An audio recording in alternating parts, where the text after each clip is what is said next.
Dans cette vidéo, je vous donne 3 raisons pour lesquelles Kamemood republie pratiquement toutes les vidéos effectuées par les blogueurs concernant son différend avec sa petite amie actuelle, Dokolos. Parce que si vous avez bien remarqué, depuis que Dokolos est sorti sur les réseaux sociaux, exposant son petit ami en tant que personne ping-pongeuse, Kamemood republie toutes les publications qui regardent, qui traitent ce sujet en fait. Du coup, je me suis demandé, mais pourquoi se comporte-t-il de la sorte?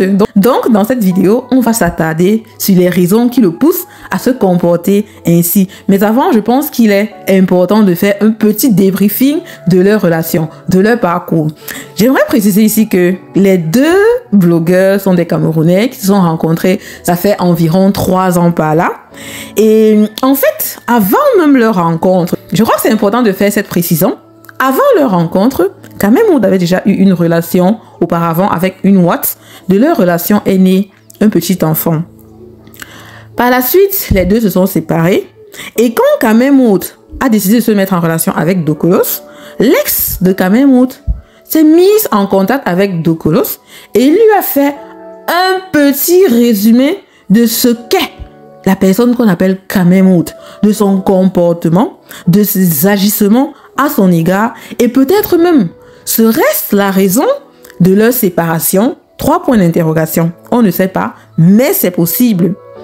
Du coup, Dokolos a dit, qui est ma chérie? Gère ton couloir, moi je vais gérer le mien. De toutes les façons, c'est entre nous. Moi, je maîtrise la situation. C'est comme ça qu'elle s'est mise en relation avec Dokolos. Leur relation a duré déjà au jour d'aujourd'hui pratiquement 3 ans.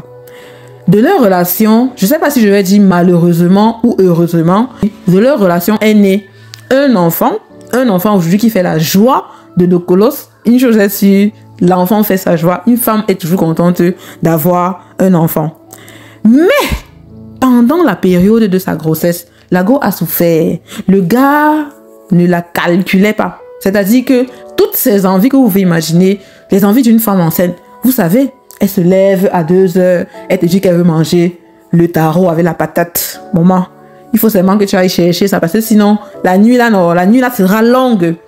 Qui gérait tout ça? Tout ce poids-là, qui le portait? C'était sa camarade. C'était sa meilleure amie. Donc, Kamemood n'était même pas présent pendant sa grossesse pour l'aider à aller de l'avant. Alors que c'est une période durant laquelle je pense que la femme a le plus besoin du soutien de son compagnon. Je parle de compagnon ici parce que les 2 ne sont pas mariés. Du soutien de son copain, du soutien de son homme, du soutien du père de son enfant qui a joué ce rôle-là pendant sa grossesse. Ce n'était jamais Kamemood, mais c'était sa meilleure amie qui a eu à témoigner sur différents lives. On l'a tous écouté. Donc lui-même, il ne peut même pas d'abord nier ça. Après l'accouchement, le gars est revenu. Que mon frère, c'est mon enfant, s'il te plaît, excuse-moi, nanani, nanana, je vais changer pour notre enfant peut-être, etc. La go est revenue. Ils ont fait une période ici où on ne les voyait plus ensemble sur les réseaux sociaux. On ne les voyait plus danser. Ça ne dansait plus. Ça ne rigolait plus ensemble. Par la suite, à travers le même processus, les 2 se sont remis ensemble. Et ils nous ont fait croire qu'il n'y a jamais eu de séparation en fait. Donc, il n'y a jamais eu de réconciliation. Et pourtant, la séparation avait bel et bien eu lieu. Et elle-même, elle nous l'a confirmé dans son dernier live qu'elle a lancé à 4 heures du matin et durant lequel il y avait 4000 personnes qui étaient là, qui suivaient à 4 heures du matin. C'est-à-dire que les gens ne dormaient pas. Moi-même, j'étais dedans. Le jour là, quand même, c'était un hasard. J'étais en train de faire mes choses. Je n'avais pas sommeil. Je suis tombée sur le live et j'ai dit, qui est? On écoute d'abord. Donc voilà comment elle sort un jour à 4 heures du matin pour exprimer son ras-le-bol vis-à-vis du comportement, du traitement que son copain a envers elle, malgré le fait qu'ils aient un enfant ensemble et qu'il a toujours eu envers elle, même quand il n'y avait pas encore d'enfant. Donc ma chérie, j'ai envie de te poser une question. Toi qui crois qu'il va changer, ou j'espère que ce n'est plus que tu croyais qu'il allait changer, mais qu'aujourd'hui tu sais qu'il ne va pas changer. En tout cas pas pour toi. Parce que si quand tu n'avais pas d'enfant, il le faisait déjà. Quand tu as l'enfant qui pouvait même venir, on dit souvent que l'enfant vient adoucir les mœurs, ça vient adoucir le cœur, ça vient réconcilier 2 personnes qui peut-être sont en train de se déchirer. Si même l'enfant n'a pas pu l'empêcher de le faire parce qu'il le fait même quand tu as l'enfant dans les bras, ce qui est d'ailleurs très laid, ma chérie, il ne changera pas. Il ne changera pas du tout. Donc, une fois le débriefing fait, revenons à l'objectif principal de cette vidéo, celui de comprendre pourquoi Kamel Mout publie donc toutes les vidéos qui parlent de lui et de Dokolos, de ses agissements envers Dokolos, malgré l'existence de leur enfant. La première raison que j'aimerais énoncer ici, c'est que, en réalité, non. Quand le gars republie là, c'est pour nous faire croire que, en réalité, ce que sa petite amie a fait sur les réseaux sociaux, c'est-à-dire l'exposer aux yeux du monde entier, il veut nous faire croire que ça ne le touche pas. Mais en réalité, il est touché jusqu'au plus profond de sa personne. Et c'est ce qui le pousse à se comporter comme ça là. C'est pour nous faire croire que, ce sont les bêtises en fait. Mais en réalité, l'affaire là, façon ça le touche, non. Il ne peut que réagir comme ça là, en fait, pour essayer de se tranquilliser un peu, pour se voiler en fait la face. La deuxième raison qui en fait vient de la première raison, c'est que en réalité, il fait ça justement pour se convaincre lui-même qu'il n'a rien fait. Et comme je l'ai dit tout à l'heure, pour se voiler la face en fait de ses agissements. Il nous fait croire que il n'a rien. Il veut se convaincre en fait du fait que il n'a rien fait de mal. Surtout, quand il entre dans les commentaires de cette vidéo, parce que ne croyez pas qu'il est republié seulement. Pour republier, il faut d'abord qu'il sache de quoi parle la vidéo, de quoi traite la vidéo. Et pour le savoir, il faut qu'il regarde la vidéo. Et qui dit regarder la vidéo, au jour d'aujourd'hui, qui regarde la vidéo, ça allait dans les commentaires. Il lit les commentaires. Et malheureusement, il y a des personnes qui supportent ses agissements. Et ça le réconforte énormément. Du coup, ça lui permet donc de se convaincre à tort, bien évidemment, qu'il n'a rien fait de mal. Et que demain, elle s'amuse, il va encore faire.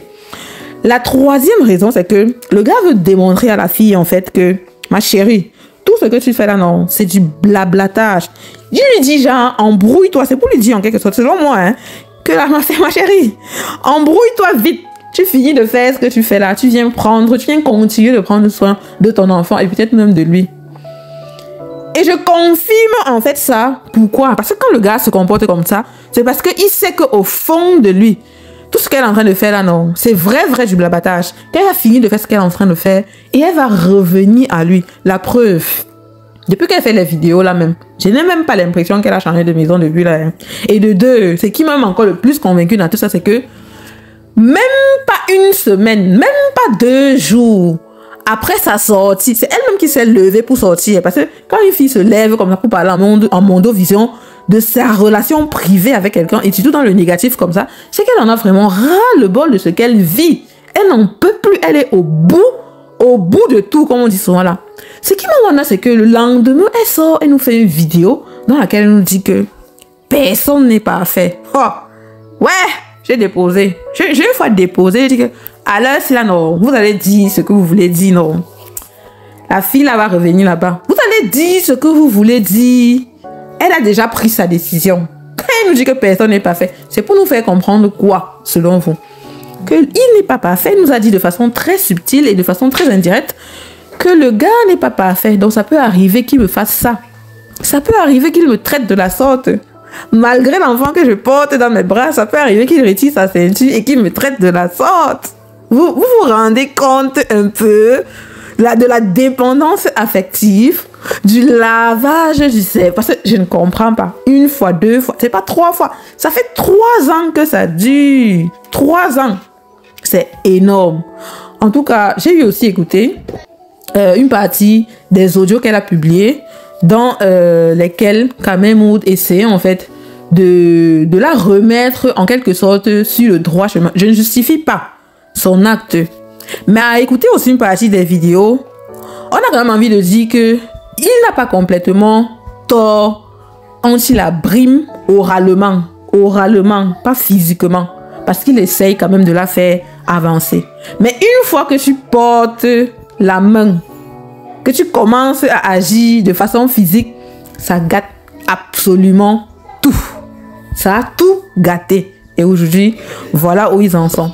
Même si je sais que non, on sait déjà comment ça va finir. Sa vidéo là, sa phrase là, a tout dit.